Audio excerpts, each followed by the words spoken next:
Hello, everybody, and welcome back. My name is Joan Hoey. I'm Director for Europe at the Economist Intelligence Unit, and we're now going to begin the final panel of this Eastmed Summit, New York Eastmed Summit, organised by the Economist Group. I'm delighted to introduce our speakers for the final panel, which is going to focus on energy security in light of recent geopolitical developments. So to introduce them in turn, we have Francis Fannon, Assistant Secretary for the Bureau of Energy Resources at the US Department of State, Natasha Pilides, Minister of Energy, Commerce and Industry of the Republic of Cyprus, Yanis Maniatis, the former Minister for Environment, Energy and Climate Change of Greece, and Yaniv Friedman, Deputy CEO of Delek Drilling LP, Avner Oil. There's going to be a slight change in the order of speakers, with Yaniv Friedman going to speak third because Yaniv has to leave. He has a meeting and will make his introductory remarks, and then unfortunately we'll have to leave us. So really sorry about that, Yaniv, and that we've run over time, kind of understandable.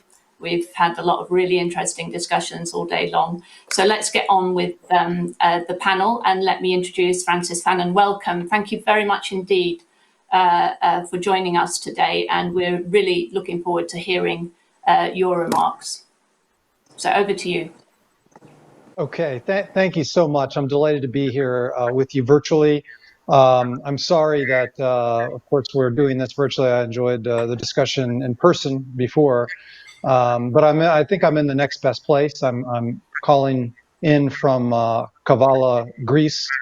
I joined Secretary Pompeo on his trip here, and I think that just underscores the degree and the level of commitment from the U.S. government of our focus, of course, on the bilateral relationship with respect to Greece, but also more broadly in the Eastern Med region.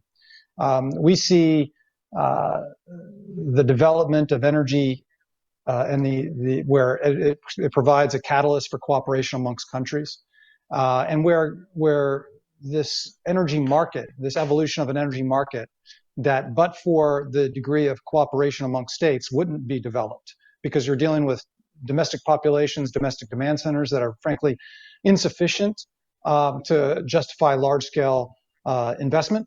But through cooperation, they're creating an entire market.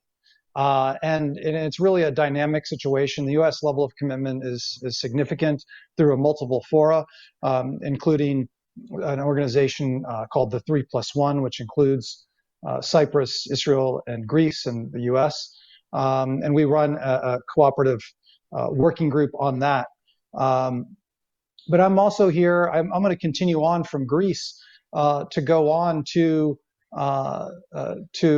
Sofia, and then on to Skopje. We very much see this Greece as this gateway to Europe, certainly to the Balkans, and then this energy market with Israel, with Egypt, with Cyprus, all connecting and working together for shared economic prosperity, and this new gateway in through Europe, which we're seeing Greece move forward with a variety of projects and infrastructure projects connecting that north-south, connecting to Bulgaria, looking to connect to North Macedonia, developing increased import infrastructure through the port of Alexandroupoli, and just the commitment that U.S. companies have had in this region and continue to have. I get asked quite frequently about what is my prognosis of the development of the region, and of course there's obvious controversy in some quarters. But I watch, my answer is I look where the capital's flowing. And I think of course, the Chevron's move in the region, multi-billion dollars, with their merger with Noble. I see ExxonMobil's commitment is continuing. It's extremely dynamic. And there's plenty of positive news stories that are meaningful, such as the Abraham Accords, we see Israel with Bahrain and the United Arab Emirates.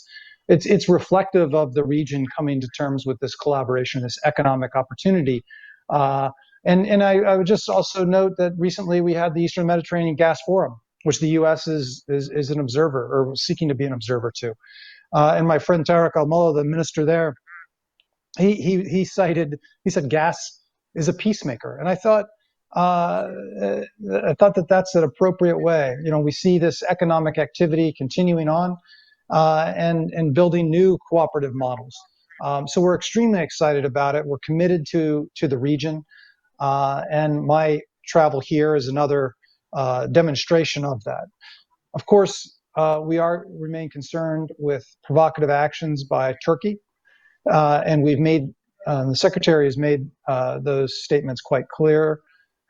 We really are continuing to push for the parties to come to discussion and have that peaceful diplomatic engagement is really the only way forward. And that's what we're encouraging Turkey to do. And we've been encouraged by Greece and how they're being so pragmatic and thoughtful and open to dialogue in that regard. And if anyone has, I would just like to point to the recently issued U.S. Greek statement from the Secretary's visit, which speaks to these issues and calls for maritime discussions. So I'm looking forward to the dialogue and participation in this panel. Thank you so much. And I look forward to having a robust discussion. Thank you. Thank you very much, Mr. Fannon. I mean, we're so grateful actually that you've taken time out of your really busy schedule from this trip that you've taken with Pompeo to join us for this discussion. Yeah, it's really a very timely discussion. So thanks once again, and I'm delighted that you can stay on for the discussion.